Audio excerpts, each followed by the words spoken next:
జంతువులు కూడా పాలు ఇస్తాయి కానీ డబ్బా పాలు ఇవ్వవు కదా, మనం కూడా పాలు ఇస్తాం.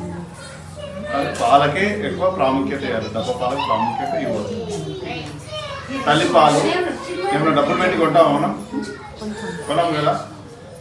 కాబట్టి పిల్లలకి తప్పనిసరిగా పాలే పట్టించాలి. డబ్బా పాలను చాలా మటుకి అవాయిడ్ చేసుకోవాలి. ఇప్పుడు పాలు ఎలా ఇస్తాము? నార్మల్ డెలివరీ వెంటనే ఇవ్వాలి. ఒకవేళ సిజేరియన్ అవుతే ఒక గంట 2 గంటల సేపు ఆగి ఇవ్వాలి. తల్లి పాలలో చాలా పోషక విలువలు ఉంటాయి. పాలలో విటమిన్స్ ఉంటాయి, ప్రోటీన్స్ ఉంటాయి, కార్బోహైడ్రేట్స్ ఉంటాయి. పిల్లలకి అన్ని పోషక విలువలు కలిగి ఉంటాయి. అలానే వ్యాధి నిరోధక శక్తులు కూడా ఉంటాయి. ఇప్పుడు మన కరోనా వచ్చింది, తల్లిపాలు పిల్లలకు రాకుండా నిరోధక శక్తి ప్రొడ్యూస్ చేయడం జరిగింది. అట్లనే టీబీ కూడా చాలా మటుకి తల్లిపాల ద్వారా తొక్కుకుంటారు వస్తుంది. పోలియో కానీ ఇంకా వేరే జబ్బులకి చాలా వ్యాధి నిరోధక శక్తి ఉంటుంది పాలలో. కాబట్టి తల్లులు పాలని కంపల్సరీగా పట్టేయాలి. ఎప్పటిదాకా పట్టేయాలి చెప్పండి? ఎప్పటిదాకా పట్టేయాలి? పిల్లప్పటి నుంచి అది ఎప్పటిదాకా పట్టి ఇవ్వాలి? మీకు పాలు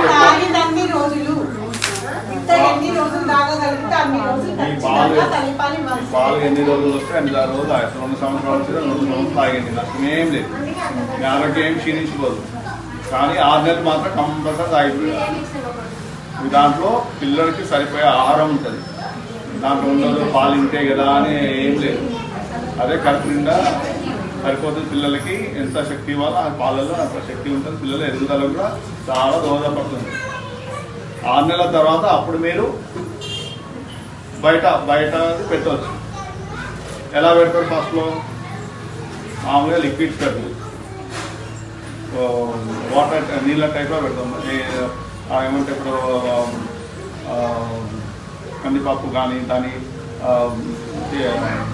తీస్తాం కదా, ఉడకబెట్టిన తర్వాత నీళ్ళు అట్లా అది తాగిపోయినాం. కానీ బయట పాలకి ఏమైనా దొరికితే తాగి తర్వాత తినిపించేది కూడా అంత గట్టిదనం తినిపేవు. అరుగుదల పిల్లలకు అరుగుదల చాలా మంది ఆలుగడ్డ ఉన్నది దాన్ని మెస్ చేసి ఇస్తాం. అట్లనే కందిపప్పు కానీ మెస్ చేసి అది చాలా లిక్విడ్ టైప్లో ఉండాలి. మరి గట్టిగా ఉండి వాళ్ళకి అరుగుదలకి ఇబ్బంది కలగకుండా ఉండకూడదు. ఇంకొకటి ఏంటంటే పిల్లలకి పాలు ఇచ్చేటప్పుడు ఎత్తుకునే పొజిషన్ ఎలా ఎత్తుకోవాలో ఏంటిది అది చాలా మందికి తల్లిలో తెలవకుండా ఉంటుంది. ఇట్లా ఎత్తుకొని ఇట్లా అంటే ఒక యాంగిల్ ఉంటుంది, 40% డిగ్రీల యాంగిల్. తాగిస్తే ఏంటంటే కడుపులో వామిటింగ్ తాగిసిన వెంటనే మళ్ళీ కింద పక్క పెట్టి కాలు పైకి అట్లా లేకుండా చేయాలి. 2 నిమిషాలు అలానే పెట్టి ఉంటే మనకి పిల్లలు వామిటింగ్ చేసుకోకుండా ఉంటుంది. తర్వాత ఒకవేళ మీరు ఆ పొజిషన్ చక్కగా పెట్టుకోకుండా ఏంటంటే పాలు అనేది మన శ్వాస నాళాలు వెళ్ళిపోయి పాలకి పిల్లలకి ఇబ్బంది చనిపోయే కూడా ఉన్నాయి. యాస్పిరేషన్ వల్ల చనిపోయి కూడా జరిగింది. ఇంకోటి మీరు పిల్లలకి టీకాలు చాలా మట్టి గవర్నమెంట్ హాస్పిటల్లో ఇప్పియండి. ఎందుకంటే ఇప్పుడు ఇచ్చే టీకాలు వరల్డ్ హెల్త్ ఆర్గనైజేషన్ సర్టిఫైడ్ చేసిన టీకాలు అవి. మీరు ఏదో బయట ప్రైవేట్ హాస్పిటల్ ఇస్తున్నారు కదా అని అది డబ్బులు పెట్టి ఇప్పించాల్సిన ఏం అవసరం లేదు.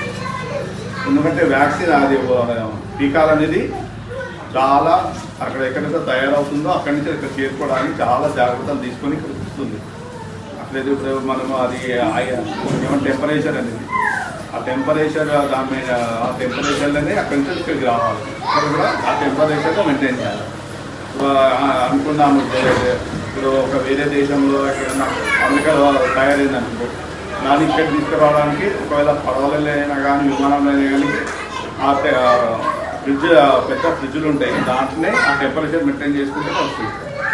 ఢిల్లీలో దిగుతే ఢిల్లీలోకి ఇక్కడ రాని కూడా సంబంధించి కోల్డ్ చైన్ మెయింటైన్ దాంట్లోనే అవుతుంది. మరి ఇక్కడ మేము సంబంధించిన ఫ్రిడ్జ్లో పెట్టాలి. కరెంటు పోయినా కానీ ఆ ఫ్రిడ్జ్ సపోర్ట్ చేస్తుంది. అదే మీరు బయట ప్రైవేట్ హాస్పిటల్ పోయినా మీరు ఫ్రిడ్జ్లో పెడతారు, కరెంట్ పోతే అంతే. అది మా వ్యాక్సిన్ ఎందుకు పనికిరాదు? ఒకవేళ దాని టెంపరేచర్ మెయింటైన్ కావాలంటే పనికిరాదు. కాబట్టి మీరు గవర్నమెంట్ సంబంధించిన వ్యాక్సిన్ తీసుకోండి. ఇప్పుడు ఇక్కడ ఎంత తల్లులు ఉన్నారు, మీరు కూడా గవర్నమెంట్ హాస్పిటల్లోనే డెలివరీ కావాలి. గవర్నమెంట్ అన్ని సదుపాయాలు ఉన్నాయి, అన్ని పరంగా సేవలు అందిస్తారు గవర్నమెంట్ హాస్పిటల్ చెకప్ చేసుకుంటుంది మీరు. గవర్నమెంట్ హాస్పిటల్ అన్ని సదుపాయాలు వస్తుంది కాబట్టి కంపల్సరీ గవర్నమెంట్ చేసుకుంటుంది. Okay thank you.